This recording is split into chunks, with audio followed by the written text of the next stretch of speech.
Hey guys, and welcome to my Glacor guide. In this guide I'll be showing you how to kill Glacors very efficiently.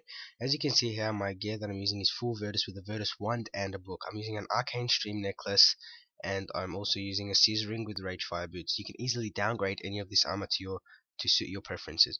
I'm using a vampirism aura in this example, but later in the video you'll see that I switched to a penance aura because I find that the penance aura is very useful for me because I don't need to heal that much off the vampirism aura. And I do have a vampirism screenshot which is not needed, but I use it just in case uh, I stuff up on anything and then I will need to heal. So that makes me need no food whatsoever. As you can see here, for my ability bar setup, I've got my first 5 keybinds are the basic abilities. I've also, after that, I have the metamorphosis ability, which will boost your damage when you use mage. After that, those next two abilities are Wild Magic and Asphyxiate, which are used after the minions are dead, so you can deal heavy damage. I also have the next 4 abilities as the defensive abilities. Debilitate will be used to counter one of the special attacks of the Glacor, which I will be showing later. Anticipation will temporarily take away 10% of the enemy's damage. Freedom, just in case if you get frozen. And escape, either to escape from one of the icicle special attack of the Glacier, which I'll show later, or just to store adrenaline in between kills. One of the Glacier special attacks is it summons their minions. It will summon 3 minions when it's at about half health. The 3 minions are the unstable, the sapping, and the enduring. Each of these minions must be defeated in order to continue to kill the Glacor. When the last Glacor is dead, its trait will be inherited to the Glacor and will remain with the Glacor for the rest of the kill. This is one of the 3 glacites. It's called the Enduring Glacite.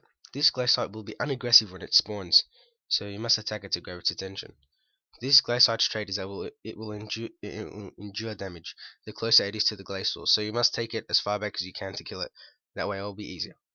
If it's killed last, when you come to kill the Glacor, it will absorb a lot of damage that you deal, making it drastically slower. It is highly recommended not to kill this last, no matter how much damage you are actually doing to the Glacor.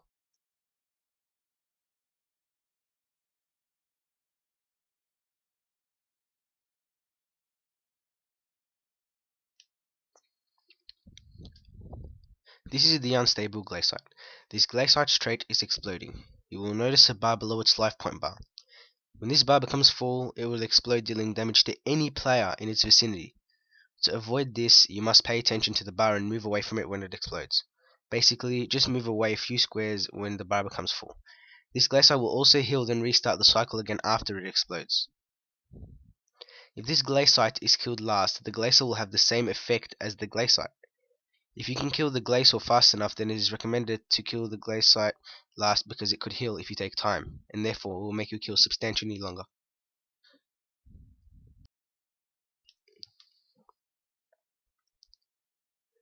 This is the Sapping Glacite. This Glacite's trait is draining your prayer points. It will drain 20 prayer points each hit regardless of what it hits on you. It is recommended to kill this fast so you do not lose many prayer points. If this is killed last, the Glacor will also have the same effect and drain your prayer points every hit. However, since the Glacor is much stronger, instead of draining 20, it will drain 50 prayer points. If you can kill this fast, it is recommended to kill this Glacite last. Now that we know a bit about the Glacors and the Glacites, it is time to go there. Start off at the Xanaros Bank because it's a nice, quick, and easy, it's very convenient place to be. Head slightly east and then till you see an obelisk, and then go slightly south until you see the fairy. You want to enter the code D, K, and Q. This will teleport you to the Glacor Cave.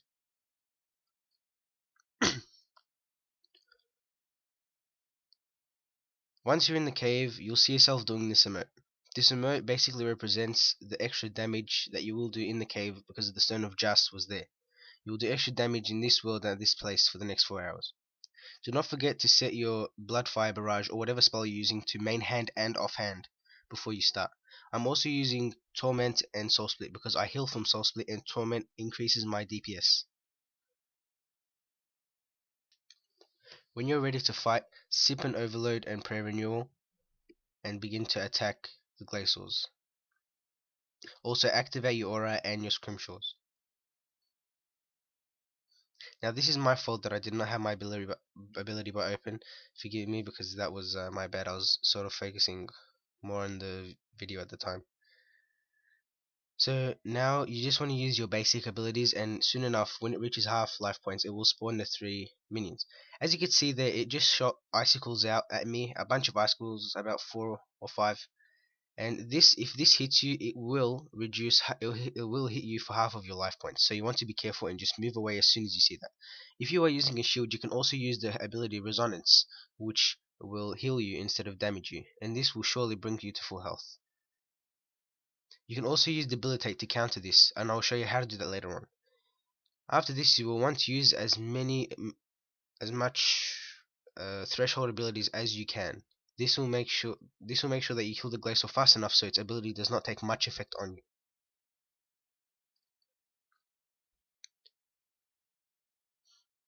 you. As I just did there, I used the escape so I can stall my adrenaline in between kills. That way my adrenaline will not go down.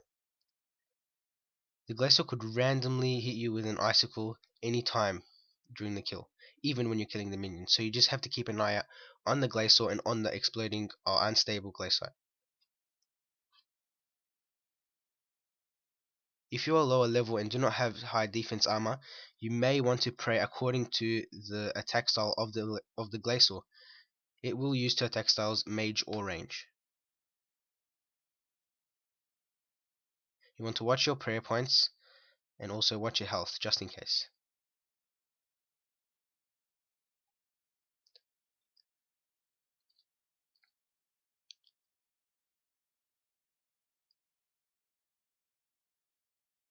As you can see there, I just used Debilitate as the icicle was coming to me.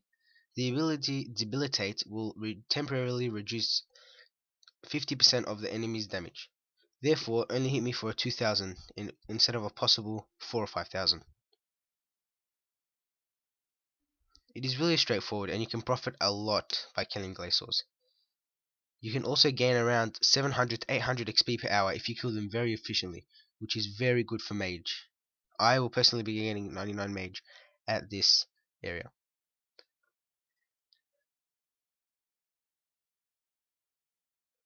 You also may be wondering why I have an Arduin cape and not a god cape.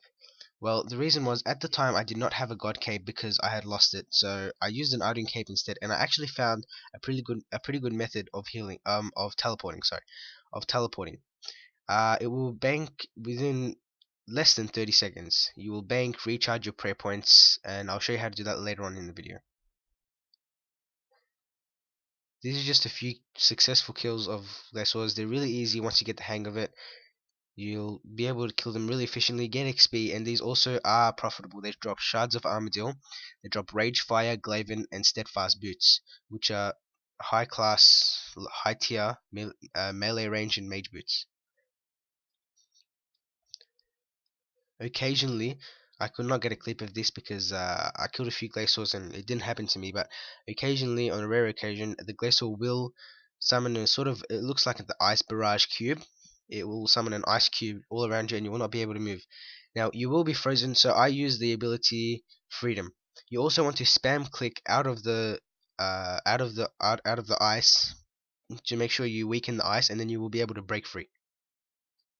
This attack could be deadly if the Glacor summons an ice cube on you and also summons the icicle straight after, because you will not be able to move to avoid the icicle attack.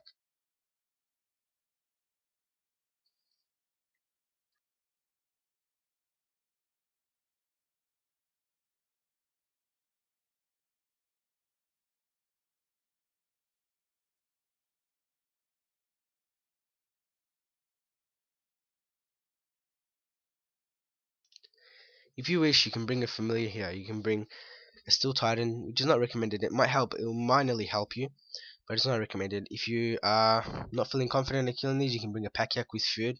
If you're lower level, maybe you want to bring a Unicorn with some scrolls just to heal you up if you do stuff up. Now, if you do accidentally kill the Enduring Glaciate last, which is highly not recommended, then you just want to do as much damage as you can, and therefore you want to use Metamorphosis.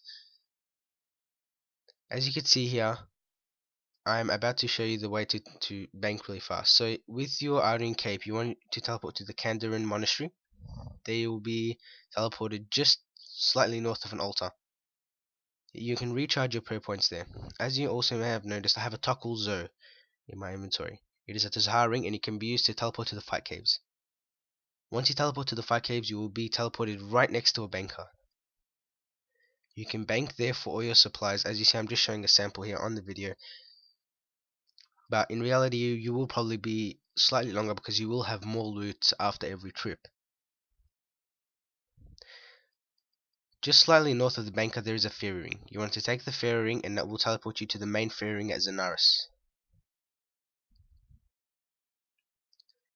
Use this fairy ring with the code DKQ. Although if you do not have an Ardering Cape or if you don't have a Toggle Zo, you can just teleport back from the fairy ring in the Glacor Cave and go back to the Zenaris Bank. I hope this guide helped you and I hope you benefited from this, and I will see you all in my next video.